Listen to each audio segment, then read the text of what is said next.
तीन दोस्तों की डरावनी यात्रा और बागेश्वर धाम का रहस्य।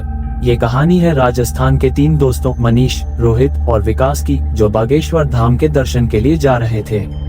मनीष ने सुना था कि बागेश्वर धाम में जाकर मन की सभी इच्छाएं पूरी होती हैं। तीनों ने सोचा कि इस यात्रा में कुछ रोमांच भी मिलेगा और एक धार्मिक अनुभव भी। मनीष ने कहा, बागेश्वर धाम जाने की बात सुनते ही मेरा मन खुशी से भर गया।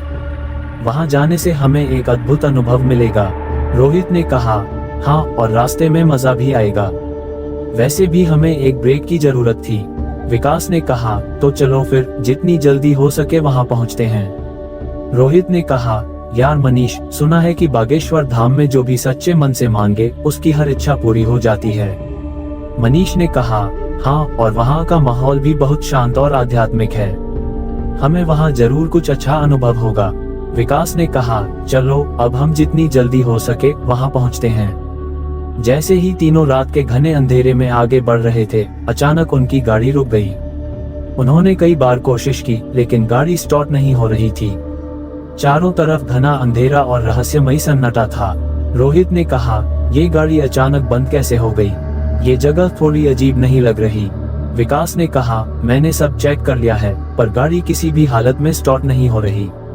मनीष ने कहा, वो देखो, जंगल के अंदर कोई रोशनी है। क्या हमें वहां जाकर देखना चाहिए? रोहित ने कहा, मुझे लगता है कि हमें यहीं रुकना चाहिए। ये जगह बिल्कुल भी सुरक्षित नहीं लग रही। विकास ने कहा, लेकिन हमारे पास कोई और चारा भी तो नहीं है। चलो देखते हैं। जंगल के अंदर चलते हुए उन्हें एक पुराना उजाड़ मंदिर मिला। मंदिर में अजीबोगरीब चिन्ह बने हुए थे और मूर्तियां भी अजीब तरह से डरावनी लग रही थीं। एक अजीब सी गंध चारों ओर फैली हुई थी। विकास ने कहा, यहाँ तो बहुत डरावना लग रहा है, हमें वापस चलना चाहिए। मनीष ने कहा, ठहरो, यह मंदिर हमें यूं ही नहीं मिला है, हो सकता है यहाँ कुछ छिपा हो। रोहित ने कहा, मनीष, तुम्हें क्या हो गया? तुम इतने अजीब क्यों लग रहे हो? मनीष ने कहा, बदली हुई आवाज में, तुम्हें यहाँ नहीं आना चाहिए था। ये जगह तुम लोगों के लिए नहीं है। मनीष का चेहरा बिल्कुल बदल गया था। उसके चेहरे पर एक भयंकर क्रोध था और उसकी आवाज में एक अजीब सी गूंज थी। ऐसा लग रहा था जैसे कोई आत्मा उसके शरीर को अपने वश में कर चुकी है। विकास ने कहा, रोहित, कुछ करो, मनीष पर किसी बुरी शक्ति का साया है। रोहित ने कहा, तू हिम्मत रख, हमें उसे यहाँ से किसी तरह बाहर निकालना होगा।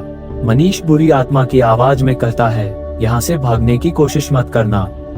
अब तुम लोग भी इस श्राप से मुक्त नहीं हो सकते। रोहित को अपनी माँ द्वारा दिया गया एक हनुमान जी का लॉकेट याद आया, जिसमें हनुमान चालीसा की छोटी सी प्रति थी। उसने डरते हुए हनुमान चालीसा का जाप करना शुरू किया। रोहित ने कहा, जय हनुमान ज्ञान गुण सागर, जय कपीस तिहुँ लोक उजागर।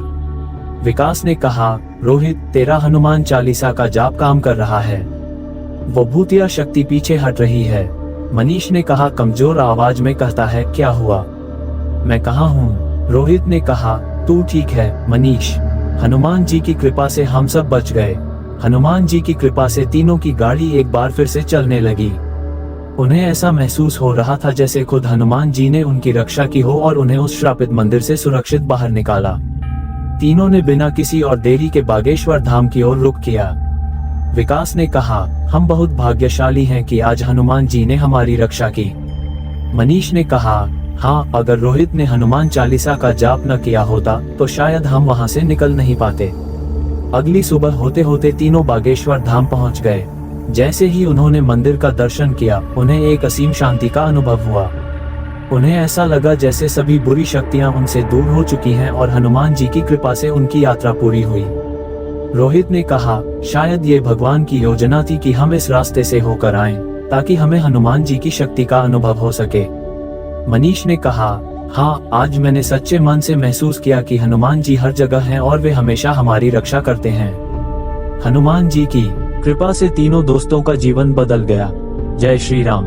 अगर आपको हमारी कहानी पसंद आई हो तो चैनल को सब्सक्राइब करें और आने वाली कहानियों के लिए जुड़े रहें। जय श्री राम।